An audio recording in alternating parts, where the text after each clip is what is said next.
guys, it's Jessica from Peace Love Books, and today I'm here with the 13 authors that I discovered in 2020 that are new favorites of mine.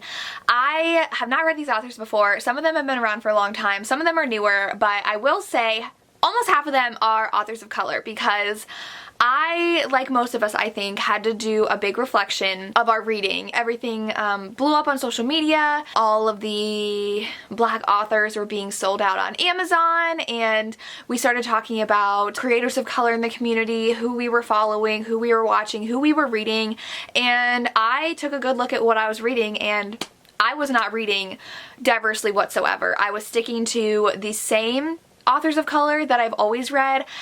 When I first looked at my reading, I was like, yeah, I'm reading authors of color. I love Kennedy Ryan. I love Beverly Jenkins. I'm reading diversely. Come on. Then I was like, am I?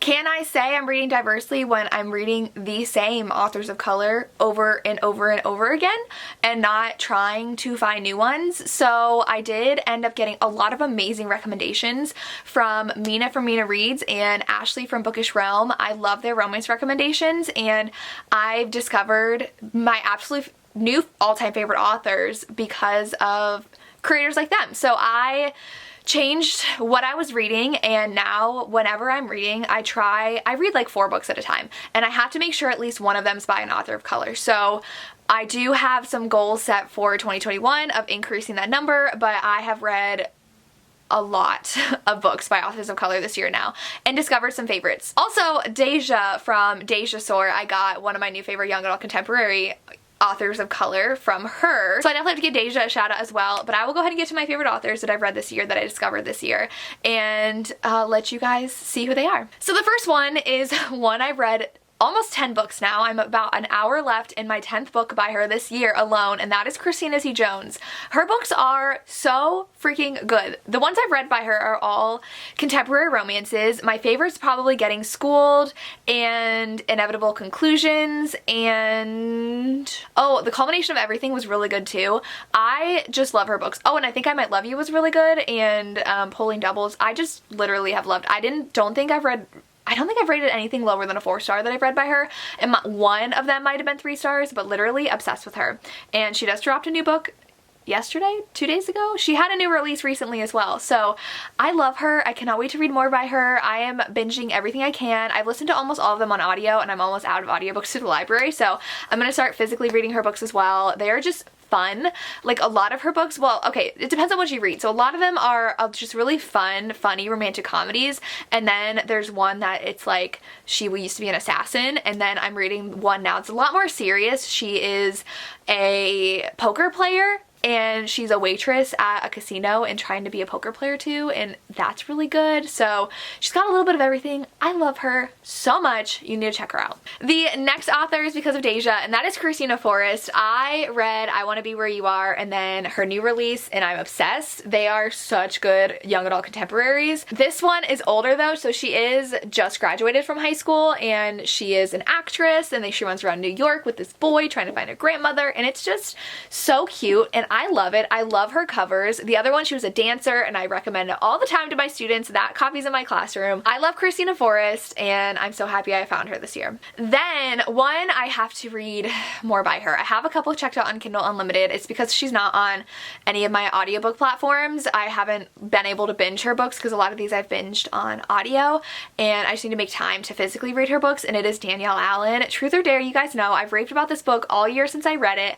I love this so much chemistry between the two characters. They're friends to lovers, and they are going to a wedding. One of their friends from college is getting married. It's their friend group, and they always play Truth or Dare. They're playing it again. She kisses him, and she's like, something's changed between us, and they start like kind of a hidden forbidden romance. It's so good. It's at a wedding. It's like in a tropical place. I forget where they went, but I need to read more by her. I have, like I said, a couple checked out on Kindle Unlimited, and I can't wait to read more. I feel like a lot of these are ones like I literally won't shut up about, but Diana Quincy is a new favorite author of mine for historicals. I'm already dying for book 2 in this series. This is Her Night with the Duke. I just talked about this in the last video I just filmed, which is my favorite historical romances of the year, but I freaking love her so much. This one's forbidden romance. She spends the night with the Duke. He ends up being betrothed to her stepdaughter, who is her age, so It's forbidden. It's amazing. I love Diana Quincy. Second book in the series comes out in 2021 and you bet I'm gonna read it. Another one I won't shut up about is Jennifer Ashley with The Madness of Lord Ian Mackenzie. Really, the first 4 books in the series are absolutely amazing. They're siblings. They're all brothers. Yeah, so there's the 4 brothers. The first 4 are amazing. I read book 5 and didn't love it, so I haven't continued on with the series, but I devoured these all on audio, and Ian is on the autism spectrum, and he's just the most amazing character ever, and Beth is amazing. She's a widow. They fall in love. I love this whole series. Can't get enough of it. I already have Jennifer Ashley's Pirate series too, which I have to read, which I'm excited for, so I'm so excited I discovered her in 2020. Then we also have Pam Godwin with Sea of Ruin. I read 2 Pam Godwin books. I read Dark Notes and then I read this one, and this is a very, very dark historical romance, and then Dark Notes is also a dark contemporary romance, and I just love the dark goodness that she comes out with, and I need to read more dark romances, so I'm excited to pick more of her books up in the future.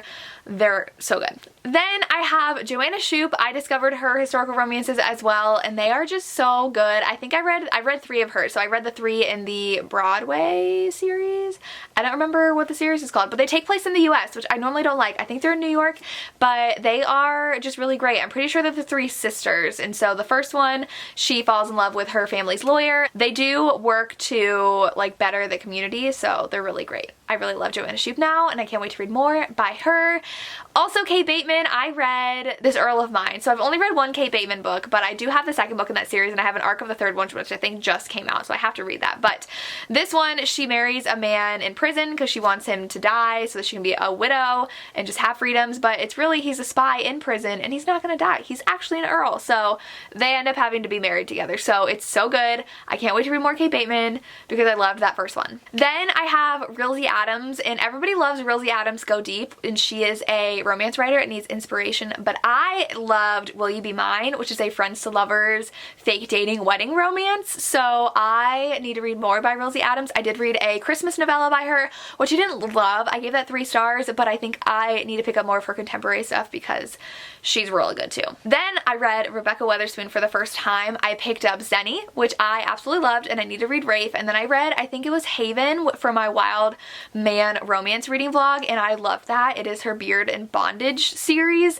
and the girl was like escaping a serial killer and he saved her, and then she comes back a year later and they explore a physical relationship together, and it's so good.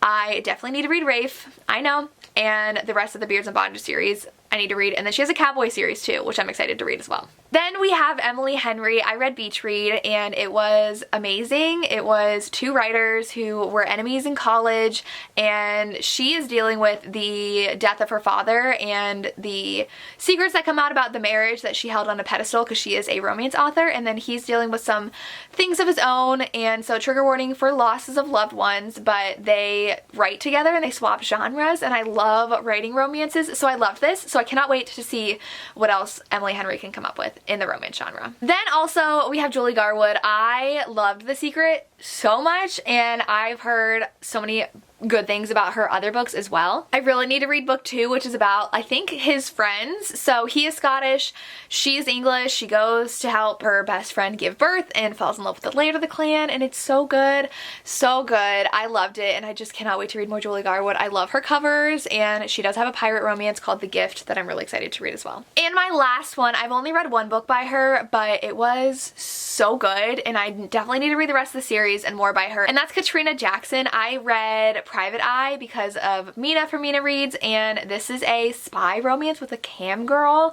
Like, can you get any better than that? I love spy romances, and it was just so good. And that was book 2 in the series though, so I need to go back and read book 1 and then just read more Katrina Jackson because I absolutely love the book. It had a little bit of action, a lot of romance, and I just really liked it. So thank you to Mina for introducing me to Katrina Jackson. I am currently reading Nicole Falls right now because of Ashley's recommendation from Bookish Realm, and I'm really enjoying her as well, but I haven't finished the book yet, so she can't be on this list. But those are all 13 authors that I discovered this year that I loved. I'm hoping to read a lot more romance authors of color in 2021, especially through the independently published world, because Ashley was talking about it in her live show she did about reading diversely, and I'm pretty sure it was that live show. And even I was thinking about it. Traditionally published books, it's really hard to find black love romances. A lot of times when authors of color publish a contemporary romance. It is typically an interracial romance, which is great, but we also need more Black love romances, and so you really have to delve into the Kindle Unlimited world and the independently published world in general, and I have just dipped my toes in with these authors. I did read one Alexandria House book that I really thought was okay, but I think that she has a lot more that I think I'll like. I don't think that one was really for me because it was a novella, and I tend to not enjoy novellas as much as full-blown novels. So if you have any favorite authors of color, let me know so I can check them out in 2021. But that's my list. Let me know who your favorite authors you discovered this year were. I'd love to hear. As always, thank you so much for watching and have a good day. Bye.